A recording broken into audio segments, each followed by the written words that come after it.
স্থানীয় সময় প্রায় 12:30টায় ডক্টর মোহাম্মদ ইউনূস ব্যাংককের সুবর্ণভূমি বিমানবন্দরে এসে পৌঁছেছেন। উনি এখন হোটেল শাংরিলার উদ্দেশ্যে রয়েছেন, অর্থাৎ এই সম্মেলন যেখানে চলছে সেখানকার পথে রয়েছেন।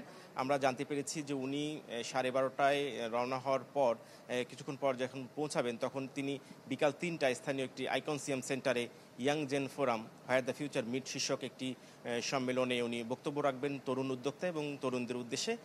তারপর তিনি সেখানে সংবাদ সম্মেলন শেষে আজ রাতে এখানকার থাইল্যান্ড সরকারের আমন্ত্রণে একটি নৈশভোজে অংশগ্রহণ করবেন। সেখানে ভারতের প্রধানমন্ত্রী নরেন্দ্র মোদীর সঙ্গে তার দেখা হবে, কোনো ধরনের বৈঠক নয়, এটা সৌজন্যমূলক দেখা হবে। এবং আগামীকাল শুক্রবার সম্মেলনের শেষ দিন এবং সেখানে শীর্ষ পর্যায়ের শীর্ষ নেতাদের সমন্বয়ে যে মিটিংটি হবে সেখানে এই বিমস্টেক সম্মেলন থেকে আজকের